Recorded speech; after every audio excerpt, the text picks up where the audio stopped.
days ago, a security alert was given, warning of impending attacks on Abuja. It terrified all of us. We in the nation's capital are yet to recover from the attacks in Kuje, the train attacks, the checkpoint attacks. We're yet to recover from them, and now this. What made this more terrifying was the source of the first alert, the United States Embassy in Abuja. And watching their non-essential staff and families flood our airports on their way back to America was very distressing. What happens to we who are stuck here? Our guest on the program breaks down what these threats are. Is there truly a terrorist organization operating in Nigeria that can, in 2022, carry out such a large-scale operation in the nation's capital? He explains why we should be concerned and how the government should be handling the situation, especially in the lead-up to the 2023 general elections. We take the pulse of the residents of the nation's capital following the terror alert, and we run through the major stories from Nigeria's seat of power. Ladies and gentlemen, this is Dateline Abuja. Hello and welcome to Dateline Abuja. I am Kayla Megwa. Let's begin with some of the major stories that made headlines from Nigeria's presidency. The biggest challenge facing access to affordable clean energy in West Africa is poor financing, and this is according to Nigeria's Vice President, Professor Emil Shinbajo. He was represented by the Minister of Power at the International Energy Transition Week, hosted by the ECOWAS Sustainable Energy Forum. Lack of access to finance remains the biggest challenge for accelerating action on energy access and climate goals in Africa. Only 2%, about 60 billion USD of the 2.8 trillion USD invested in renewable energy from 2000 to 2020 came to Africa. The West African region received just 7% of that, about 4 billion USD. Against the backdrop of recent security advisories, President Muhammadu Buhari convened the National Security Council meeting. Briefing State House correspondents after the meeting, the National Security Advisor, retired Major General Babagana Mungono, described the advisories as a distraction, unfounded and false. The government also insisted that there is no cause for alarm. After the meeting, the president left the country via Owerri, Imo State capital, for London in the United Kingdom for a medical checkup. A statement from presidential spokesman Femi Adesina says the president will return to the country by the second week of November. The Minister of Foreign Affairs, Mr. Geoffrey Onyema, says the multinational joint task force has significantly degraded the capacity of Boko Haram and its allied international group. He said these at the opening of the inaugural Lessons Learned Forum on African Union Peace Support Operations and the African Standby Force. The multinational joint task force model, which Nigeria is extremely proud to be a leading partner of, has significantly degraded the capacity of Boko Haram and its allied international terrorist groups in the region. This forum should also bring workable proposals for prompt force generation, mission startup, command and control, exit strategy and liquidation of missions, and transition from PSOs into post-conflict reconstruction and development efforts and initiatives. The Defense Headquarters says there is no cause for alarm over recent security advisories by the United States of America.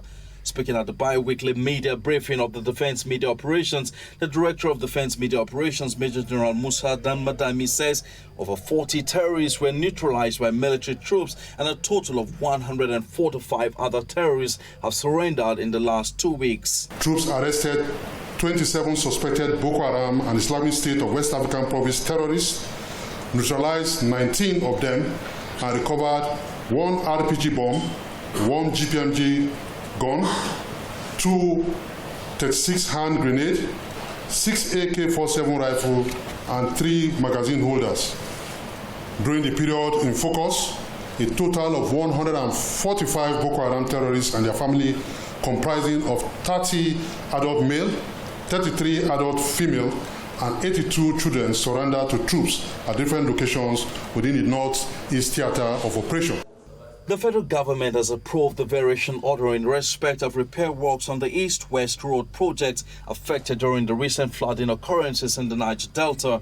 Briefing State House correspondents after the Federal Executive Council meeting chaired by the Vice President, Professor Emil Shinbajo, the Council's approval increases the total contract sum for the outstanding sections 1 to 4 of the East-West Road project from Warri to Port Harcourt, Eket, Oron, including Oron-Eket bypass, from 246 billion naira to 506 billion naira.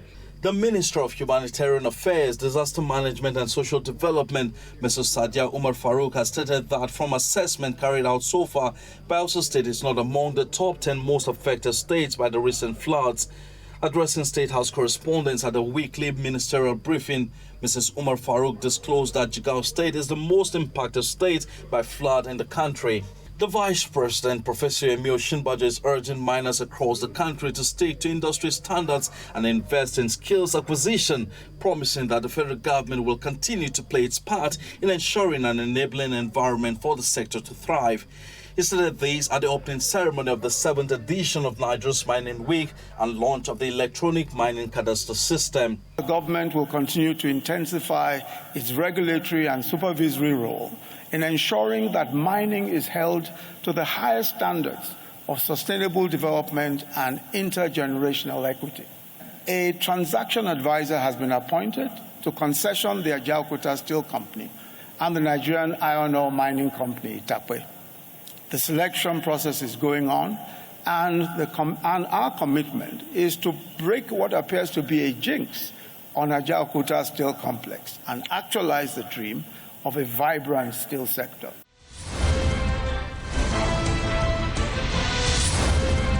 Welcome back. Residents of the nation's capital bear their minds on the very palpable fear of insecurity they're dealing with in our focus on the FCT. And we take you back to how this terrorist alert was given, why it was given, and the response of the Nigerian government to the situation. Please watch this. On the 23rd of October 2022, the United States Embassy issued the security advisory on its website concerning the Federal Capital Territory. It read, "There is an elevated risk of terror attacks in Nigeria, specifically in Abuja. Targets may include, but are not limited to, government buildings, places of worship, schools, markets, shopping malls, hotels, bars, restaurants, athletic gatherings, transport terminals, law enforcement facilities, and international organizations. The U.S. Embassy will offer reduced services until further notice." The members of staff of the embassy were instructed to avoid all essential travel or movement, stay alert, avoid crowds, review their personal security plans and keep their phones charged in case of emergency, and carry proper identification. Thereafter, there were several calls for calm, urging people not to panic.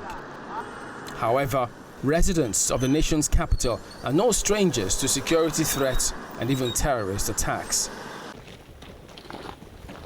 On March the 28th, 2022, terrorists attacked an Abuja-Kaduna train.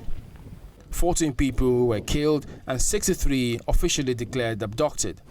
All abductees have now been returned to their families 7 months after their abduction.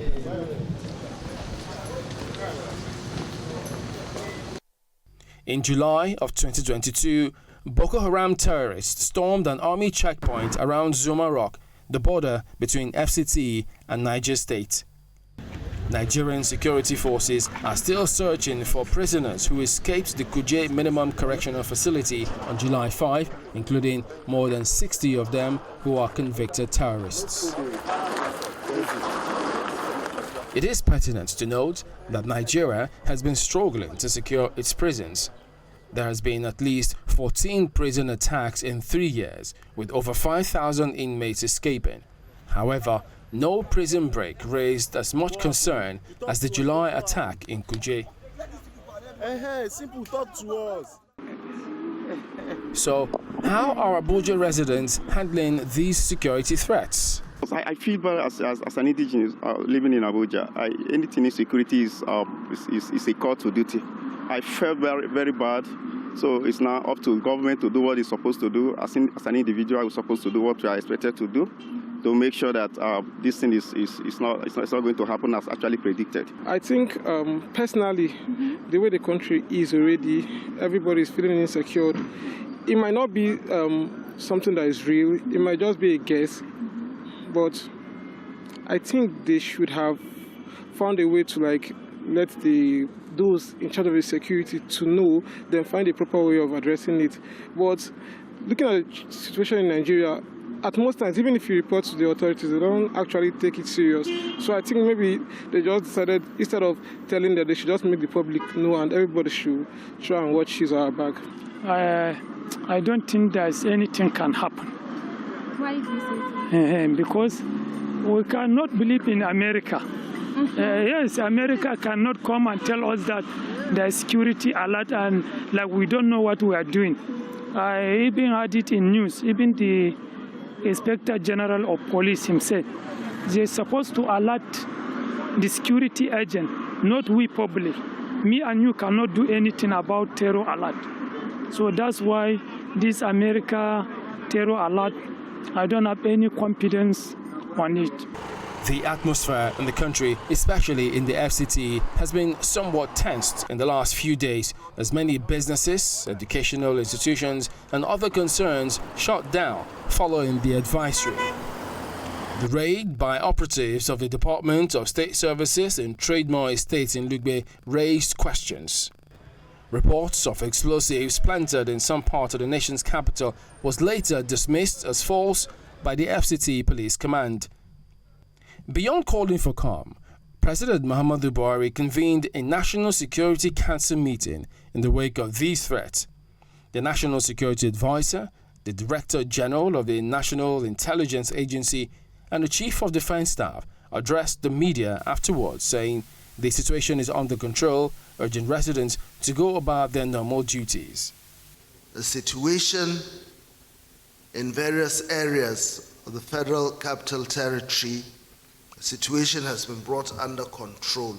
That I would want to dispel any illusion about any heightened sense of insecurity. It is false, it is irresponsible for anybody to give that signal.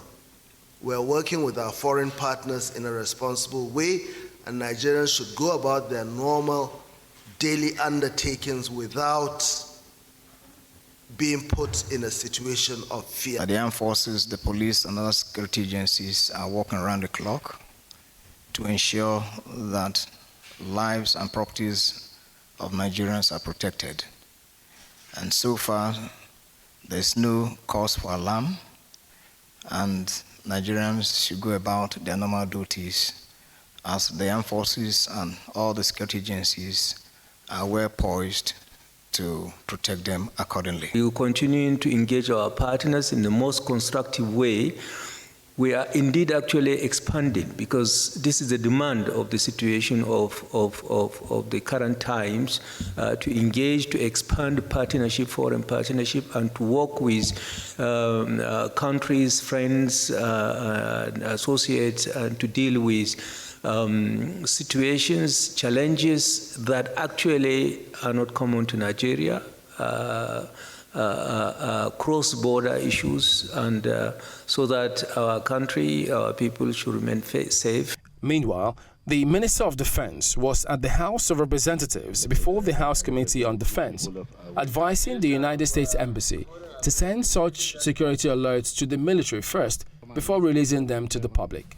I want to assure members that the government is on top of the situation based on our security meeting and based on what we have on the ground. I think what we need is prayers from the United States not giving us information that will make our citizens either confused or not be able to take appropriate action. These attacks and threats of attacks on Abuja have made many residents feel unsafe. So vigilance is key.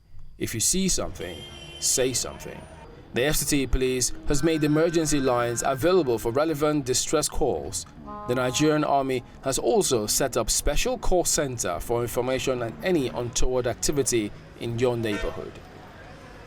Residents of Abuja are urged to please stay safe, verify information before spreading it, and remain calm. My guest on the program is Security Management and Intelligence Specialist, Dr. Kabir Adamu, founder and chief executive officer of Beacon Consulting. Do these terrorist threats have a political dimension? Were the foreign embassies right to release such a document to the Nigerian public before running it by the security agencies?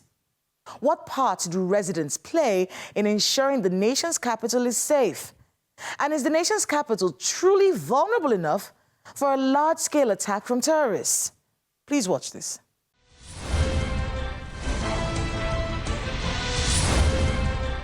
Dr. Kabir, welcome to Dateline Abuja. My pleasure, Gala.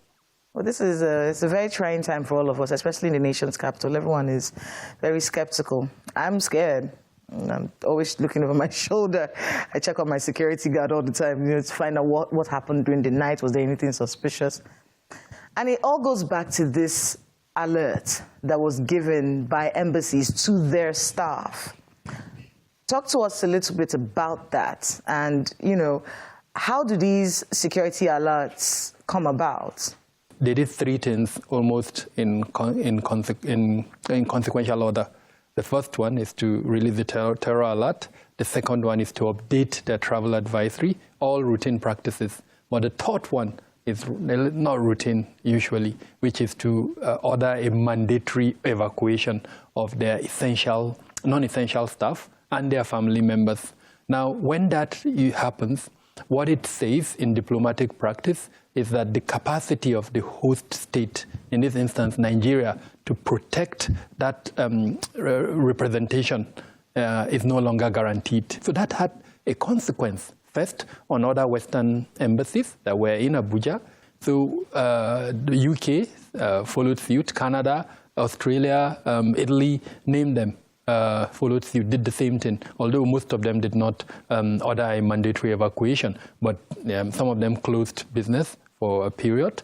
Others reduced their operations and services. Some of them moved their staff away out of Abuja.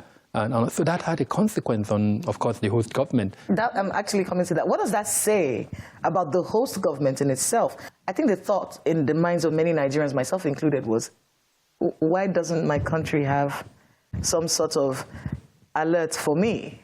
If embassies are saying, oh, look, there's danger afoot, and we have to, why didn't my country say the same thing to me?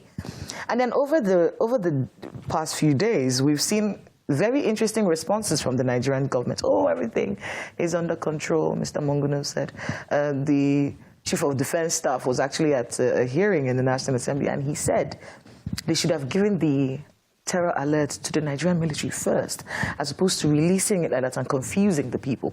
Talk to us a bit about that particular dynamic. On what capacity, as an example, did the American embassy release that alert? Why are we assuming, for instance, that their intelligence is correct? A lot of us are making that assumption because it's America. We believe that they have the capacity and the capability to gather. The intelligence is a cycle. From collection to dissemination. Let's not go into that. Through that cycle, there are processes for verification. There are processes for identification of threats and relating those threats to targets. And then within those processes, there are certain components of that process that you can get wrong. Let's not forget that. And unfortunately, we've seen instances in the past where intelligence has been gotten wrong. Do you think this one is wrong? In my honest capacity, in my honest opinion, and based on what I know as an expert in that field, I think there was a misreading perhaps of either a charter or a misreading of a component of it that led to that conclusion. And I'll explain what I mean. As an expert in this field, I've asked myself which non-state actor has the capacity to carry out such an attack that would bring down, quote unquote, an embassy. Or let's even extend it. Let's say it's not the embassy that is attacked directly. Let's say it's an individual or a couple of individuals within the diplomatic cycle. Or the worst case scenario, they attack the airport, they attack the three, exit or entry routes into Abuja, and then possibly attack the villa. And I have reached an honest conclusion that I don't know of any non-state actor that has that capacity. There is a failure in local government And the failure in local government has led to where a lot of these terrorists are able to move from one state to the other, from one part of Nigeria to the other, into the FCT. We need a concentric cycle of intelligence, a cycle that would work in 4 ways. Number one, to detect. Number two, to deny there would be terrorist access into wherever it is that he's targeting. Number three, even where we are not able to completely deny him, to delay his action. And then number four, to have adequate response. It's been done in a place, as an example, like Rivers State, where they deployed a security policy called C4I. C4I combines these four measures that I've mentioned. If we don't do that, then the vulnerability remains. It is not destroying shanty towns. It is not setting up road checkpoints along the road that frankly makes people, isolate people from government policy. It is a strategic deployment of this four component that would give us what we want. A lot of people in the nation's capital have this belief that the reason why we're hearing of these security threats and all of these attacks, especially in the suburbs, is because, number one, we had people who escaped from the Kuje facility who were Boko Haram members who have not been caught. That's the first one. Secondly, the Nigerian government came up with some kind of rehabilitation and reintegration program for former terrorists, repentant terrorists. The concept of repentant terrorists is still something that many Nigerians are still trying to grapple with. When did the repentance happen? Do we have the capabilities to actually reintegrate these class of people into the society? And they're saying, look, a lot of those repentant terrorists are responsible for the attacks and maybe some of the alerts that we're seeing right now. What's your take on that? We're in a political season. The consequences of a terror attack or even a terror alert on the 2023 elections is huge. As the campaign starts, believe me, this will become a factor. The alert itself and the reaction of some foreign missions to the alert is going to be a factor. So that's an incentive, which means there may be a political angle to a terror attack in Abuja. Let's take ourselves back to 2010, when there was a terror attack in Abuja, in actually the center of Abuja, Central Business District. I don't know if you recall that incident. It was a politically motivated attack. Who are the likely perpetrators? It could be the non-state actors, and in this instance, it could be any of the gunmen groups that we have. It could be the terrorist groups, it could be the bandits, it could be the ethnic militias, it could be the politically motivated groups that we have, it could be the secessionist group that could be behind that, all with a bid to achieve a political objective, either to show the weakness of the incumbent government or to allow the opposition party capital to use during the campaign. It could be a foreign government, unfortunately, that for one reason or the other would want to achieve an objective. It could be the objective to change the government or to give a platform for that to happen. So the incentive is likely political. Of course, the second incentive is terrorism itself. Abuja being the seat of government would give them the media attention that they want. Let's take ourselves back to the 2012 attack on the UN building here in Abuja. The whole world covered that. CNN, Al Jazeera, name them. The Yanya incident was covered by the whole world. So any incident in Abuja, especially coming around the elections, would receive that type of global attention. Terrorists love media attention, and so they could be behind that. And then the last one is actually security forces themselves. We can't rule out that for the simple reason that there is a lot of grievance within certain quarters in government, and allowing that type of thing to happen would also create the effect that they want. Well, unfortunately, that's why we have to wrap it up today on the program. There's so much to talk about, but thank you so much, my pleasure, Dr. Kabir, for being with us on Dateline Abuja, and good luck with the work that you have ahead of you. Thank you very much, and to you too. Thanks to my guest and to everyone who spoke to us today on the program. It is important to remain calm at times like this. And as Dr. Kabir said, we can't rule out political dimensions to these terrorism threats. And we are in a political season. That's not to say that we should let down our guard and wave it off as a political thing. No. People and governments must play their parts to ensure our city is safe. So I'll say it again. If you see something, say something. Find out the contact details for the divisional police officer in the area command where you reside and keep it on your phone. Please stay safe, verify information before spreading it, and remain calm. That's Dateline Abuja this week. Please let us know the happenings in your neighborhood using the social media handles showing right now on your screen. Thank you so much for watching. I am Kayla Megwa. See you next time.